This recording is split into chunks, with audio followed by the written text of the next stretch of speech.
how our programs run. But my style of presenting is more interactive. So um, I want to start out by just acknowledging, you know, the CASA volunteers that are on the call.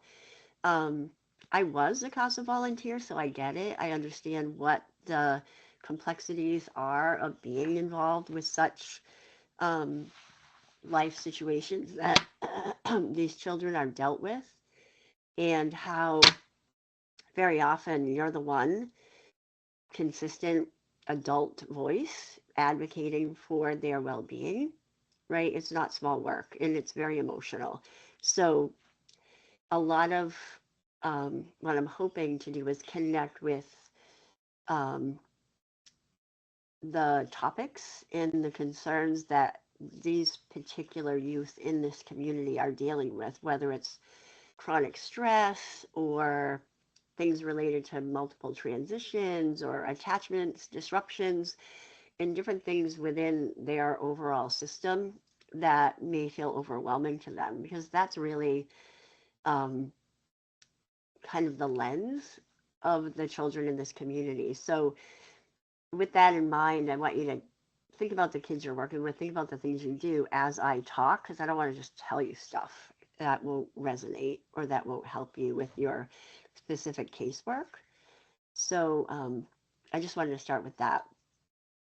Um, I think the other thing today is just give you kind of uh, an idea that we're one of many systems, obviously supporting the advocacy work that you do, and um, how some of the systems that are in place today with other programs, whether it's Luck or Boys and Girls Club, um, are affiliated with us. So I'll touch a little bit on the support network and as part of this conversation. So let's start by doing a little polling where I'm going to ask you a couple of questions, and whether you write them down on a piece of paper or put them in the chat, say them out loud, you're the ones walking alongside these youth every day. You see all of the kind of patterns in the various concerns that these kids have on a daily basis. So if you were going to pick the top two, the top three, what are some of the hardest emotional patterns they're navigating? For example, is it shutting down and closing themselves off? Is it anger management? Do they have difficulty trusting adults? Like, are there any consistent topics that you think you could share with me that might help me during the presentation? You know, kind of focus the content. And I can't see anybody, so Jordan, you just let me know if people are sharing on the chat. Will do.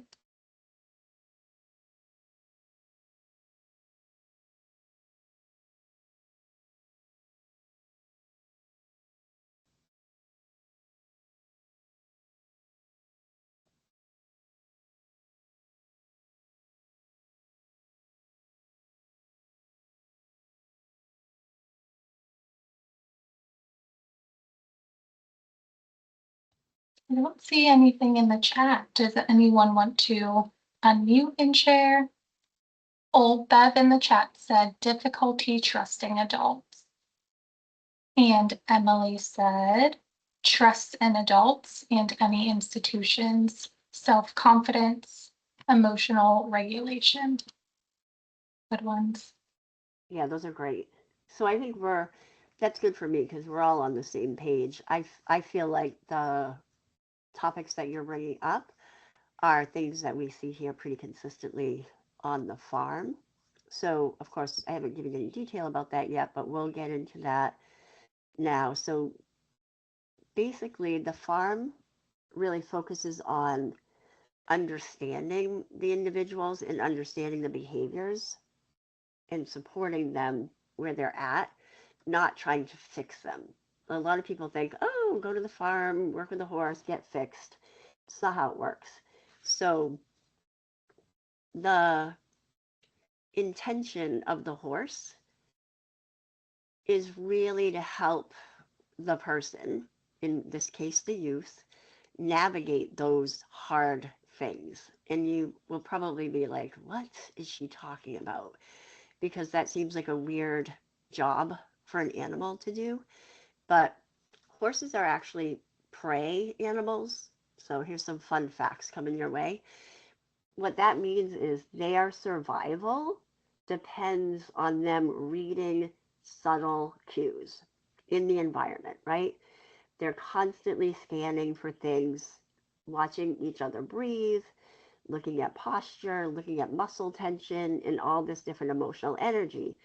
So when you bring in a youth who has trust issues, it's a huge, probably the number one thing our kids come with is trust issues, or they have anxiety issues, boundary issues. It's all kind of resonating in the energy they bring in their nervous system. So for people to come in to the horse's area with some kind of trauma or some kind of heightened state of the nervous system, like they're in fight or flight or freeze mode, the horses really understand that quite well. And what will happen is when the students or the participants walk in, and you'll see here how close they get to the horses, right? You see this young man here touching her forehead. You see this young lady here walking with a horse, and another one, she's actually painting a horse. When these interactions occur, these youth um, kind of are mirrored, if you will, by the horse, and the horse will react in a certain way. It's not always great. Like these kids are all in a calm environment, but if you come in upset and anxious, the horses will read that, right? They'll mirror that in the beginning. So one of the most profound evolutions for a kid is to learn how to be calm and to be mindful, because the horses will be honest with their feedback about your being uptight or tense. And I think if you don't know a lot about horses, again, these are a whole bunch of fun facts, and the pictures don't really share the level of communication that's taking place, because it's a lot about breathing and heart rate and energy and things like that. You just can't see in a photograph. But what happens is their breathing will slow down, or their shoulders will soften, or their movements will slow down, and they'll start observing things like the twitching of the horse's skin. And each one of those little um, changes helps them become more um, or less anxious, right? So I'm going to move to the next slide because I think this will help. Well, actually, first, let me ask you a question. Does anything I said make sense, or does it prompt any questions about horses? Because there are lots and lots of details I can provide you, but that's a super high level.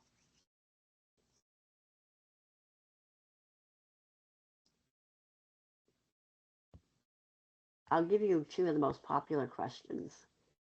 What if the kids are afraid of the horses? What if they don't want to go near them, right? Those are pretty popular. They don't have any experience with a horse. How is this going to still help them? And that's what I'll talk about with the 12-week program. But I will say that, yes, if you have no experience with a horse, it is probably irrelevant, because the horses have, in our system that we use, has the ability to kind of like close the gap for the kids in a pretty short period of time. I don't know if that prompted any questions from anybody, but if not, let me know, Jordan, and I can continue. We do have a question in the chat from Fran. Can you give an example of horse behavior with an active, anxious child? Yep, absolutely. I'm going to talk about that right now. So that's a good lead into what happens on the farm. So in most cases will receive participants from different referral sources, which I'll share later. Um, and they typically come for a 12-week program. And they're educated on a couple of things when they first get here. In this top circle, you'll see something called a mood meter. Above it's a little frame. It actually has a positive affirmation in it, and there's a little insert with some beads. They're like pink, blue, yellow, and green beads in a jar. So the very first thing that we do is identify a framework of safety, right? Like horses are big, they're thousands of pounds, and they're potentially, powerful enough to run you over. Fun fact, we've never had that happen to anybody, but it is a true statement. So the first thing we do is provide a safety framework for the kids to work within with our volunteers. And it starts with identifying your moods. So Fran, one of the things we like to do is help each other when we first arrive, what kind of mood we're in. The green, yellow, blue, and pink quadrants represent different levels of negative and positive energy, high and low. So if you're tired or you're bored, you're like a yellow. If you're excited and anxious, you're blue. Well, anxious would probably be on the green. So we help them identify how they feel. They hardly ever know how to do that. Kids don't know how to identify their mood. They're either mad, sad, or they don't know. So we explain to them through the horses um, how to express their mood, and then they put a bead in the jar that represents their mood. Why is this so important? Because collectively, if there's 10 people with 3 horses, we like to know what kind of vibe we're bringing out there and what that's going to do to impact the people and the herd. So it kind of helps them understand that self-regulation, which they don't understand in the beginning, really helps everybody in the community, not just them. So the first step is a small group activity where we do our warm up and grounding. So we do work with our 5 senses, and it is a natural mindfulness frame of reference. So you go from maybe feeling anxious because you're new, you don't know anybody, this is a weird place, this is stupid, who's making me do this, and all these thoughts that they have in their head, to actually being calm.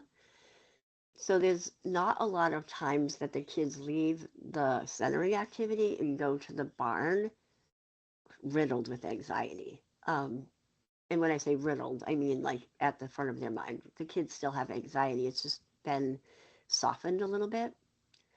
So the going kind of leading into Fran's question, when they first approach the horse will give them some information by the way they wiggle their ears, the way they stomp their foot, the way they swish their tail, the way they turn and walk away, to help us explain to the participant, what do you think's happening?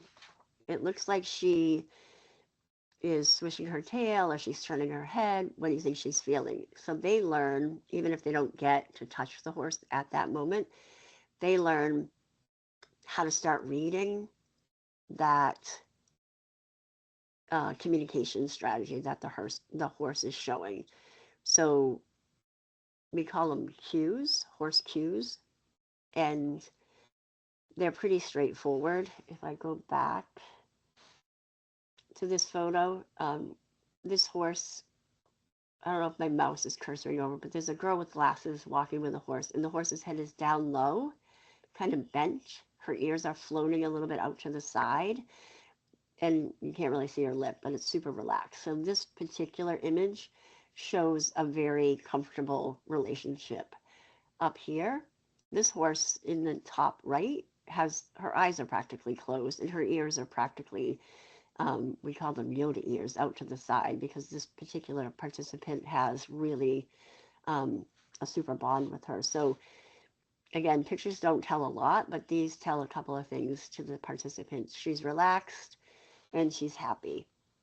If their horses aren't feeling relaxed and happy, that is also going to be visible. Their ears go flat back, and they have other types of things that they're trying to communicate with the participants, and the participants will learn, oh, I better not get any closer, or oh, I'm going to take a deep breath and try again because we're not in a good relationship. So again, it's almost like a micro step.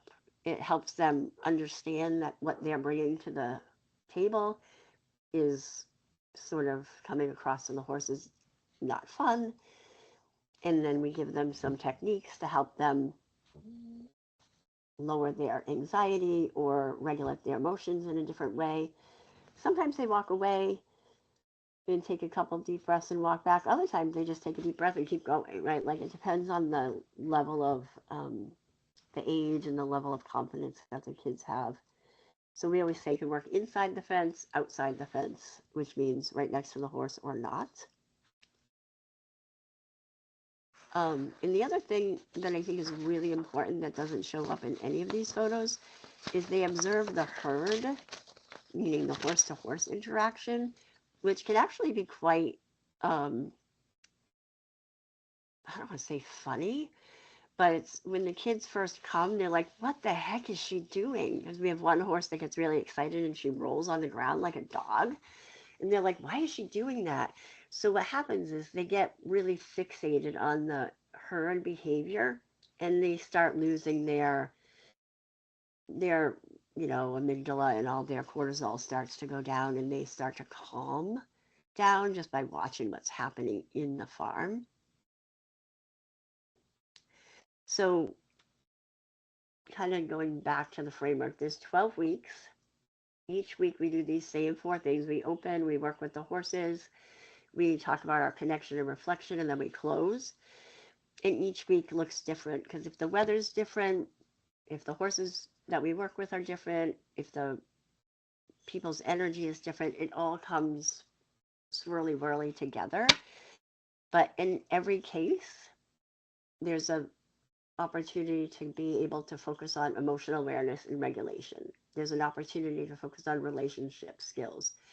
There's an opportunity to focus on confidence and safety, and an opportunity to focus on belonging, right?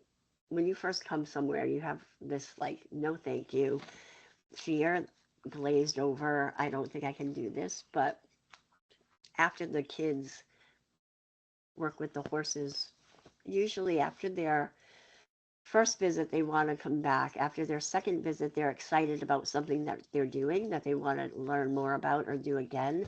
Or really, they have connected with a particular horse and they want to evolve their relationship. So if you translate that into the problems with the youth that CASA serves, it's kind of like stability and regulation are part of the system here, and the horses are that stability and regulation. Even when things are messy and it's raining and things have to be done a little bit differently, it's still a predictable structure where they come in and work hand in hand with the horses and the volunteers. So in our own way, we're kind of like the CASA volunteers, right? Like we show up same time, same place every week, or we support them with the same type of stability, just in a different, through a different vehicle. I don't know if that explanation helps Fran at all, but I'm happy to answer specific questions if you'd like. We do have a few other questions in the chat as well, Barbara. Emily asked, the kids who participate in this 12-week program, are they usually there by choice, or is this a therapy recommended for them? And do they do any previous work to prepare them? Yeah, great question.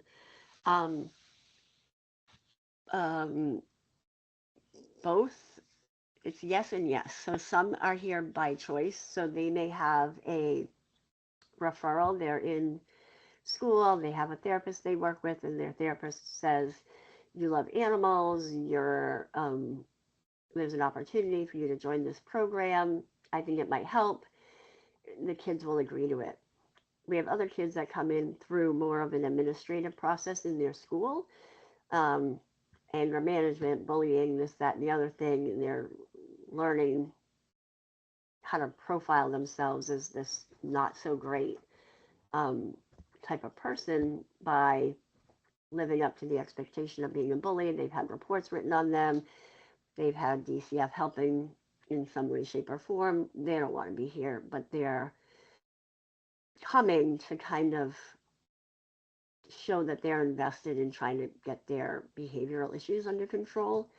And I will say, in both cases,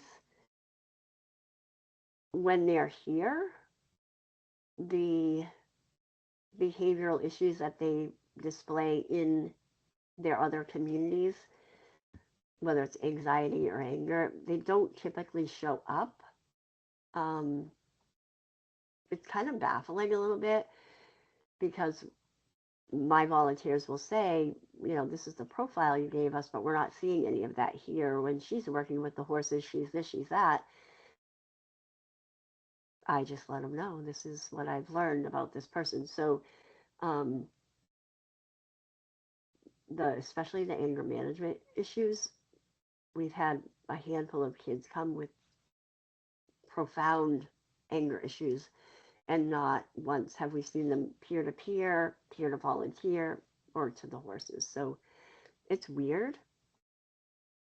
But whether they come kind of through a program, like through school and a therapist, or they come through, a parent or a grandparent who's heard about us, um, they navigate kind of their own individual issues, even though they're in a group setting. I don't think I mentioned that it's a group setting. We usually have 5 kids here at one time. And I will say that as the 12 weeks progress, the first 4 weeks is focused on self and emotional regulation and reading horse cues and understanding our own body cues, like, oh, I'm not shaking or I'm not rocking, I'm not as nervous, right? Like, so that's 4 weeks. And then the next 4 weeks is about really communicating and connecting with a particular horse and learning how to be a partner. And then the last 4 weeks is a little broader, and we expand it to be more team based. So they'll work with peer to peer, peer to horses, and play games and do things like that. And 95% of the kids are capable of doing that, even the ones on the spectrum, even if they have some kind of neuro issue where being with more people and the horses could trigger them, we typically find they're still able to participate in that, those group activities.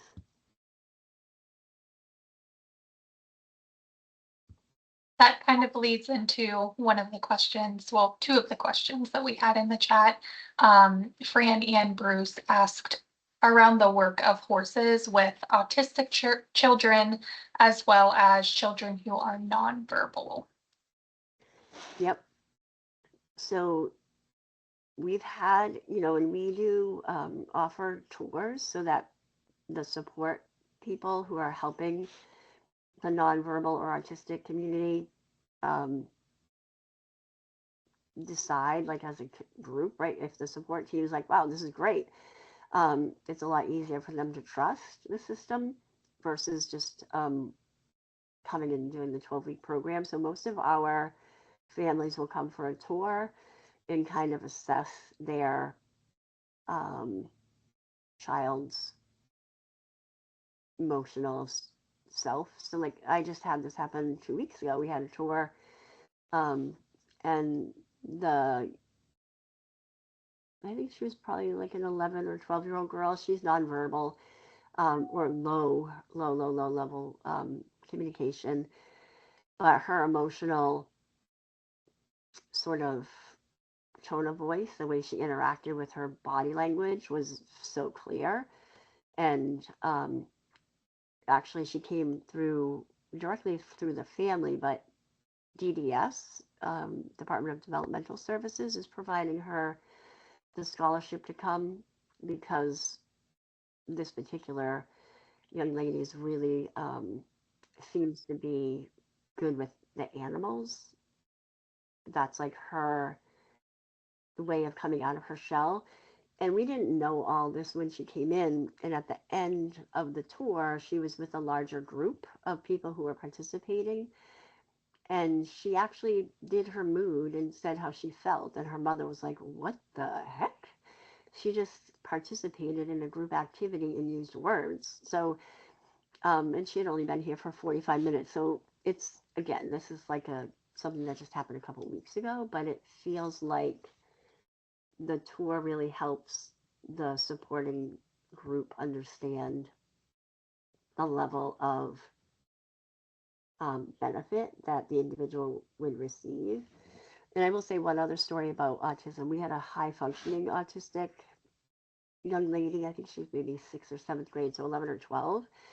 And during the group activities, everybody does their own thing. And a couple of times she would be hyper fixated on a thing, a bird that she saw in the bushes or something else. And we just embrace her fixation to help her, right? We don't, that's not what you're doing right now. Get over here. You're working with the horse. Like, it's a nature based program with horses as the key component, but helping someone in a non judgmental space be able to work through their OCD or their fixations means that sometimes they're not going to be always engaged in the specific activity we're framed up for that day, but we just adjust and we let it be. Because in and of itself, it's a teachable moment and a super successful um, thing for them, right? Instead of redirecting them hard and making them feel bad, we just kind of embrace it.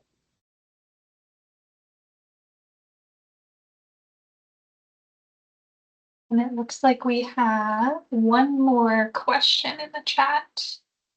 Emily asked, after completing the 12-week program, can the youth return to the farm to continue that connection and stability? Yeah, this is a great question, Lily. When we first started, what we knew that 4 weeks was the minimum, and 12 weeks was great because we could do each of those phases. I mentioned sort of self awareness, self plus horse, and then self plus horse plus people. Um, what's happened since the last 4 years is we have some participants who have been here for more than a year. Some have been here a year, left, and come back. Some come for a season and they're gone for volleyball season and drama, and then they come back in the summer. Um, because it's hard to say that you're all better, I guess is probably the right word. I mean, emotional awareness and self regulation is not a math equation, it's a constant evolution. So, a fifth grader who is now an eighth grader has different emotional issues than they did in fifth grade, right? So, if you came in fifth grade till sixth grade and then you came back in eighth grade, we work with you on completely different levels of um, emotional wellness. Let's just use that phrase, right? Whether it's confidence, boundaries, right? Like my friends always take advantage of me, whatever. It's very different. So they're allowed to come forever if they want. We don't have a certification that says you've now graduated, right? It's not like that. It's more like you meet them where they're at with the needs that they have at the time. Like if someone's grandmother is a huge part of their life when they're in fifth and sixth grade, and then their grandmother dies in seventh grade, that change in their life creates a whole new set of emotional issues for them, right? And they may need traditional therapy or they may need, people call it horses, right? My kid needs horses.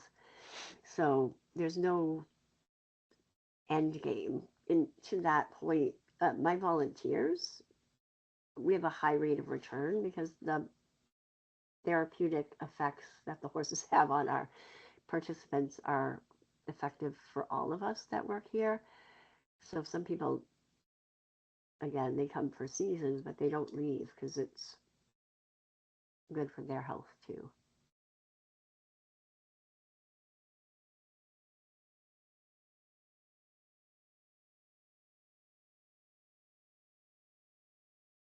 I think those were all the questions we had in the chat. Let me just double check. Yep, I think we are good.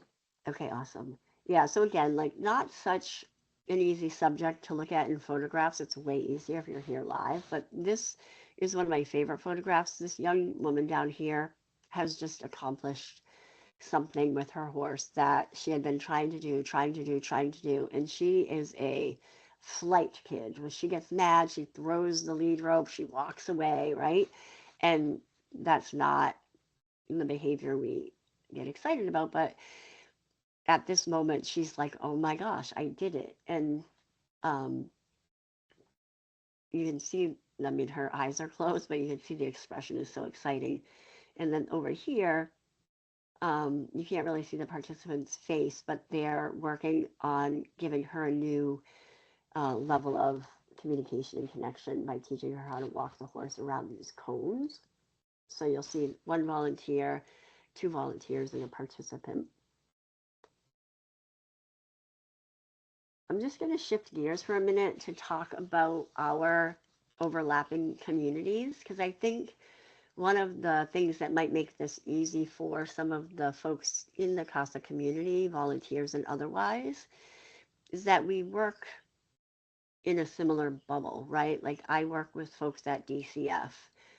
Um, some of these supporting communities like Luck, the Boys and Girls Clubs, the Spanish American Center are also members of my community where we either get referrals or they come for field trips or they come for an 8-week program. So in addition to the individual that might get referred by a resource, which we'll talk about in a minute, how referrals can come through, there are other touch points where if you're helping a youth who's in Gardner or Templeton or Athol or um, one of those sort of Central West areas, the Haywood Hospital has a great program there for telehealth, and they have a whole system to support the youth in middle and high school.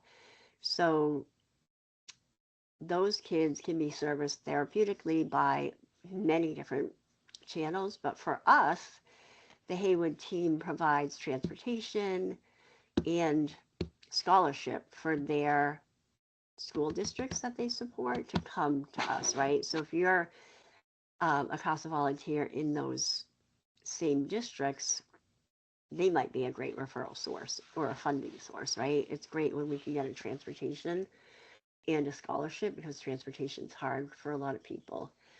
Um, Same with Boys and Girls Club and Spanish American Center. They're kind of investing in get the kids here, put them in a van, bring them to the farm type models. We're working on that. And Luck does similar. So I just want to pause here and ask you if you have any thoughts or questions about sort of our overlapping communities or if there are other community supports that you use that you're wondering about us working with.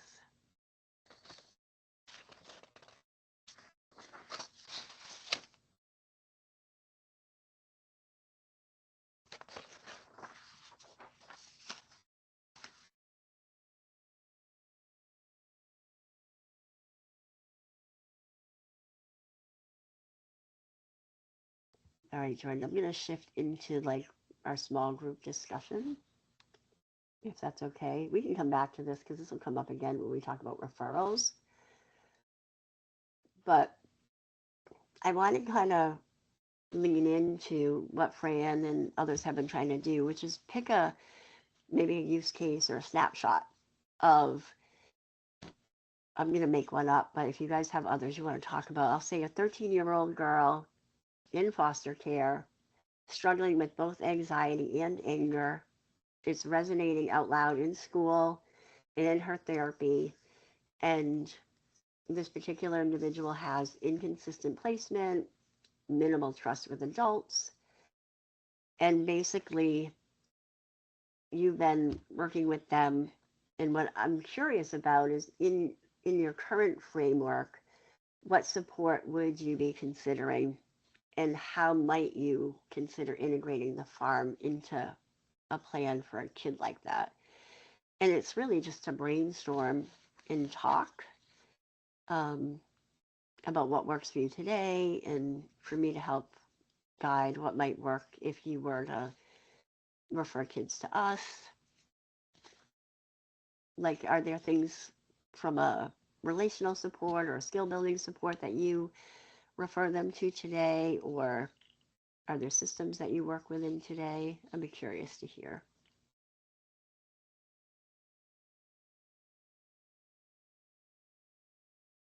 Fran noted in the chat geographical areas. Oh, sorry, maybe that, Fran, I'm sorry, maybe that applied to your question. I see you shaking your head. Fran did ask if this is a unique organization or part of a network that has other partners that serve other geographical areas. That's what it was.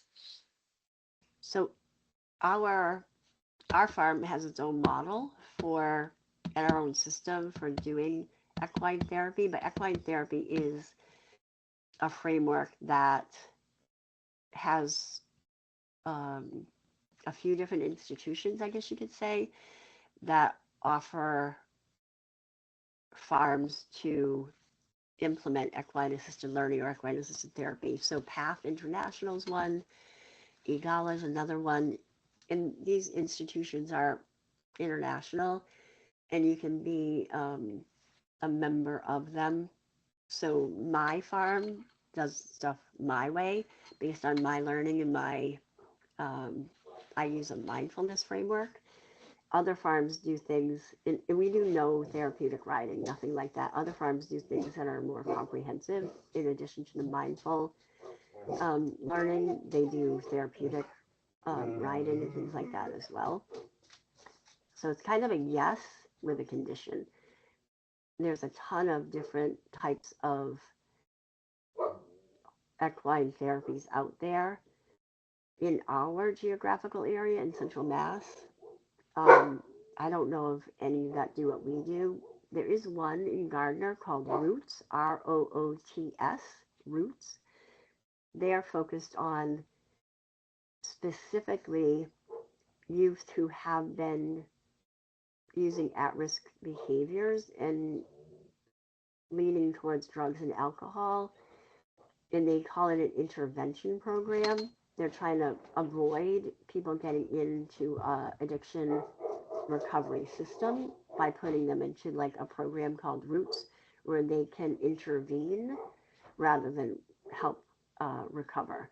So Roots is probably the closest equine therapy model in our area, but they're really specific because they're under the umbrella. It's I don't know if you guys know Michelle Dunn in Alyssa's house, but she's been an advocate for addiction and recovery through many different flavors over the past 10 or 12 years. And she has an amazing farm not far from where I live, but it's similar but different. Thank you. We have a few more questions. The questions have been wonderful. Thank you guys for being so engaged. Emily asked, do you work with City to Saddle at all? Mesa No, Farm in particular over in Rutland. no. Tell me the name again, City to Saddle? Yes, in Rutland, City to Saddle. Tell me about them, Emily, if you don't mind. It is an organization, I think they work in Boston as well as out of Worcester, and they work with farms to get inner city youth out of the city and working on farms. And the Mesa farm in particular, where my kid that I raised, has volunteered for years and years, works a lot with autistic kids and, kids who just generally aren't able to access, similar to yours, but with less of a therapeutic model, but it seems like the two organizations would be very simpatico. Yeah, thank you for sharing that. That is really important to me too, is the community layers of helping make those connections, because we've only been, as I mentioned, if we're just finishing our 4th year. So we're, the first 3 years we're really focusing on the program elements of building the framework for the program and building the community that we're in now. And now we're ready to kind of like expand to that. And I think the other farms could learn a lot from you guys as well with your mindfulness approach. Yeah. It's interesting. I met a therapist of one of our participants, and she actually went to change her therapy license. She went and got EGALA, which I mentioned earlier. It's EAGALA, EGALA. She went to EGALA for a weekend to get trained in equine therapy so she could understand it better. And she might kind of practice it. So as a side note, social workers, therapists can get an extra, I guess you could call it, certification through these institutions, and they can charge for clinical services with the horses. We don't do that. I'm not clinical. So like an insurance company can't give me money for the therapy that these kids are getting. Having said that, insurance companies can reimburse. So if your child is autistic, for example, and you have maybe a HSA, is that what it's called? When you have the money automatically pulled out of your account, a flexible spend account, they'll reimburse you. But I can't bill directly to insurance because we're not clinical. If someone like the woman I mentioned joins us, then she can charge the insurance for the work that she does.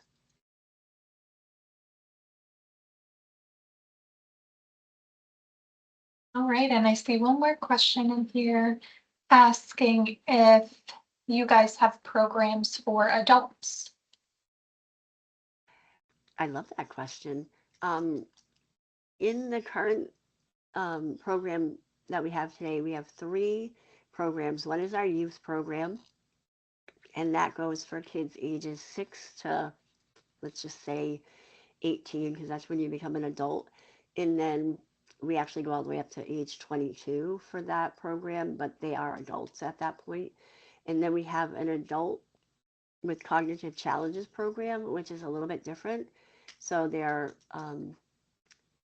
support for independent living type people where they're high functioning, but they have a difficult time, not necessarily with emotional regulation, but with social cues and social awareness. The horses teach them similarly how to read cues, how to prompt with questions.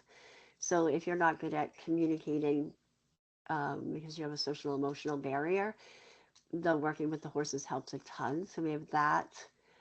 We have a veterans program that is very similar to the youth program because the emotional regulation and kind of standard trust, anxiety, foundational elements are there. They're sometimes heightened because of the trauma. So those are the 3 that we have today. We actually have the hopes to launch a first responder program this year as part of our 5th year, adding a new program. And what actually a CASA employees partner is helping me with that because he's a fire chief in the area. So we've been brainstorming on what that would look like, right? Does it have to be 12 weeks? Can it be 5 weeks, 2 hours a week? Different types of models that would work better for that community.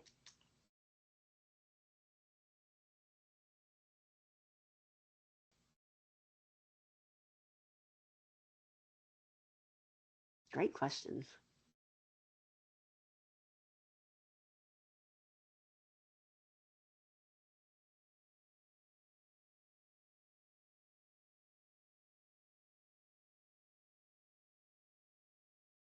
Yeah, thank you guys. I think we are good to move along unless anyone else wants to pop anything else in there for right now.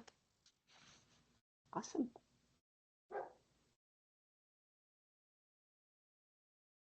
So first, let's just pause. Let's not talk about the content. Let's just talk about this cute little guy in the picture. This is not AI. This is a legitimate look that we get from this cute little mule, who is, by the way, Carlene's mule. Um, he's laughing. We don't know why. He thinks the world is funny, or yawning maybe, but he is that cute. And just a fun fact about the mule, um, he was part of a rescue foster program that I took on in 2023. Carlene and another one of my volunteers came with me to a rescue farm, and I was looking for one or two miniature horses to join the community. And Carlene decided that we're not going to just get horses, we're going to get a mule. And we don't know anything about mules, but we're going to do it anyway. And he wasn't friendly, but we're going to take him home anyway. There was like a giant heart that she had. And now this little man is a fan favorite on the farm. He's been through some really exciting trust issues with the different folks between Carlene and my staff. But I had to shout him out because he's a success story for our farm. He came in with tons of trust issues, tons of anxiety, and so much baggage. And now we can't even tell those stories anymore because he's so sweet and caring. So in closing, we have to give a shout out to Mint because he's our biggest success story. And then I'll mention here just some of the information about referrals. Most people just go to our registration form. You could register someone if you want. The parents could, or the foster parents could, the grandparents could, it doesn't matter. The registration form just captures some basic data. And then depending on the locale of the person and the availability of scholarships or grant money, that may cover their sessions. We can evaluate that. Obviously, if they're in a supporting community, like what I had mentioned already, they may already be eligible to join the farm at a basic cost. It's $60 a session, which is $720 for 12 weeks. As I just mentioned, we do private pay scholarships or through partnerships.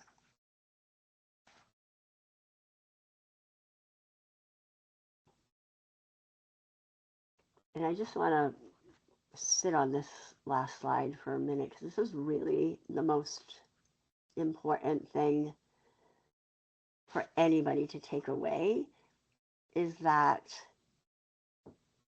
when you have kids who are either displaced or moved often and they don't feel like they belong anywhere, we really think, the 12 weeks or more that they can come here just gives them that belonging feeling, right? And the stability.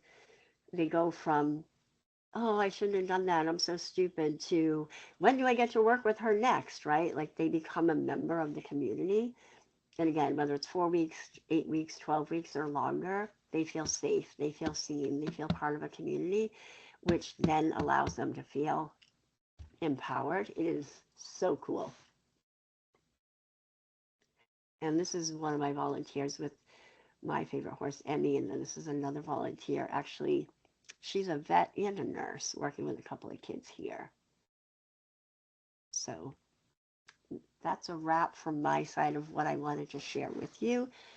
But I'm obviously happy to either answer questions or talk in more detail if you feel like you want to stay on. Thank you so much, Barbara. Anyone, feel free to unmute yourselves or pop any additional questions in the chat as well. I personally found this session fascinating. In just meeting with you prior to this session, I feel as if I learned so much about how this farm can be just such an incredible resource for the youth that we serve. And I'm really excited to see, how this partnership can grow and, maybe some of the success stories that we could hear on some of our cases. Let's see, there's some notes in the chat. everyone is thanking you, Barbara, and just saying that this is a great resource. Yeah, it was funny. Well, I just have to tell you guys this one cute story. We do have a young lady. She started when she was in 5th grade and she came back now. She hates winter and she's deathly afraid of germs and all things that horses, they're dirty and whatever. And the other day there was an incident on Route 2 and there was a traffic accident that caused a long delay. And where she was coming from, they were stuck in the traffic, so she was going to be late. And her mother was like, "This is it. She had a terrible day at school. We're stuck in traffic. This weather is disastrous, but she wants to come to the farm." I'm like, "Well, if she can't make it, it's okay." She goes, "Nope, she's coming." This poor thing tumbled out of her car, like with her head ready to explode because of whatever built up over time. She got here, went in, literally, if you've ever seen that big emoji where they have like tears welling in their eyes, she's like on edge, ready to cry, does her opening activity, goes out, tries to work with the horse she's assigned to work with. And fun fact, we don't ever intervene when the kids are working. We wait for them to ask for help. You might think that's mean, but it's not. So she's struggling, trying to put the halter on. She's struggling doing this different activity. And the volunteer's like, "Don't forget, I'm here if you need help." She's like, "I got it. I got it." Well, she didn't get it. She's like, "Okay, can you hold this for me?" And I'm going to do that. Long story short, within 3 minutes of them being from the opening circle to her being with the horse, she had a smile on her face and she was fine. Yes, she's been here a long time. Yes, that contributes to it. But she knew that she had to come because she needed that time to get herself back on track. So what happens to some of these kids, especially some of the ones who have such severe emotional dysregulation where they just like their head pops off literally, they're learning about themselves and learning what they need to troubleshoot their days or troubleshoot their situations is really powerful for them.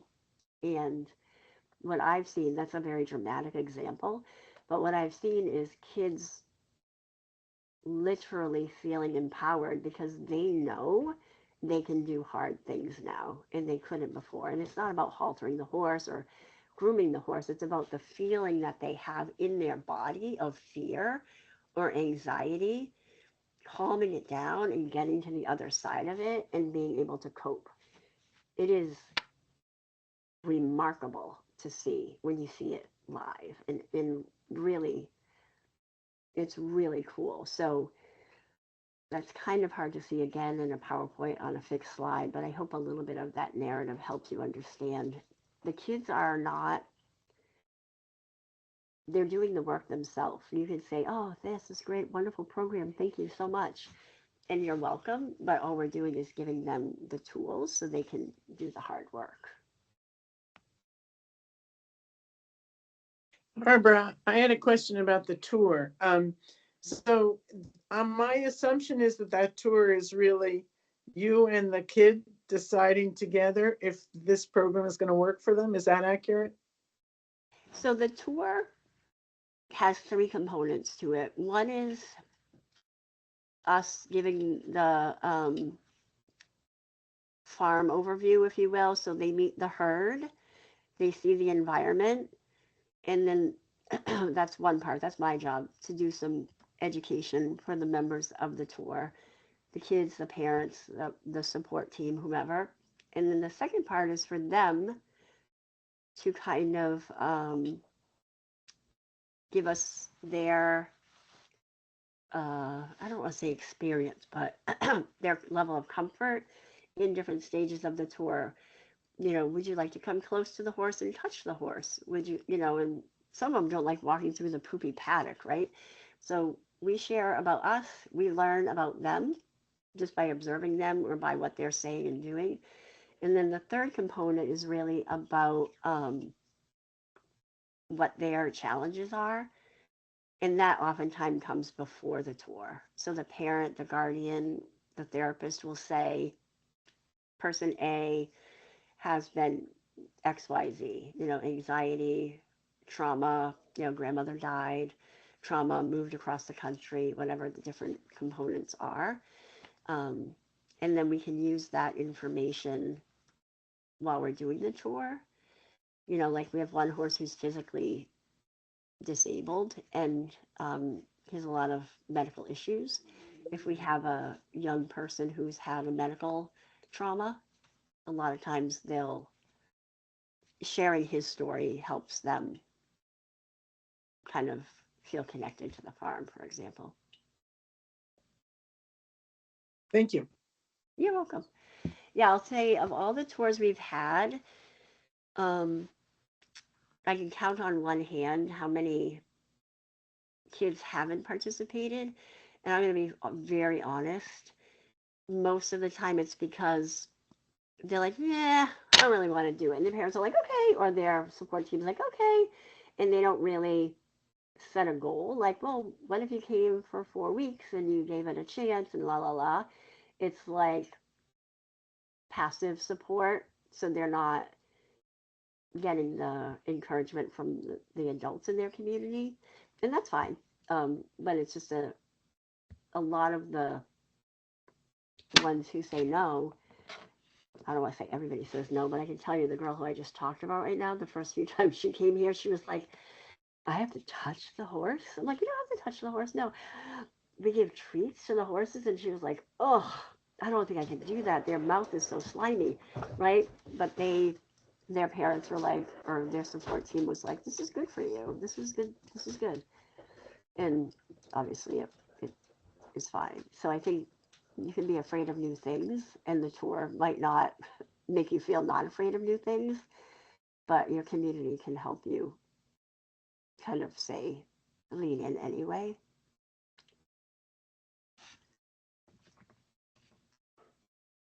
I'll give you one more little piece of information because they're not on here. But we work with CAPS Collaborative, and we work with another similar program in the Ashburnham Westminster School District. And I'm mentioning it because a lot of the kids in those communities are foster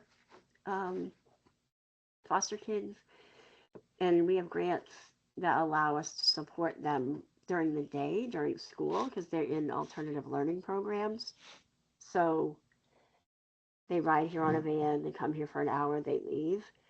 I just wanted to mention that because it wasn't on my chart, and I don't really think of it as because they're not coming as individuals, they're coming as a group, but they're obviously individuals in the same community. They're typically middle or high school kids that we get from those two programs.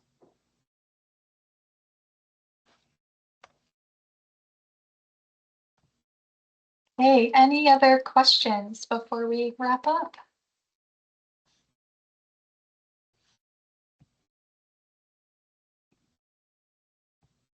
Thank you for your time. I appreciate you listening. Thank you so much. This was wonderful. Thank you for your time and just explaining all of this valuable information to our CASA community. Like I said, I will send around the follow-up email, and I will put Barbara's email on there so that any of you can reach out if you have any additional questions or if you want to start a connection there for the youth on your cases. And then I will share the replay of this as well. But again, thank you, Really Barbara. Barbara, it really sounds like a wonderful program. Thank you. Thank you. Yeah, if anybody wants to tour, even without a youth, you're welcome to come. Just register and we'll show you around. I may. Thank you Yeah, so me much. too. When I come to Massachusetts, I'm coming for a tour. Thank you. Thank you guys. Have a wonderful day.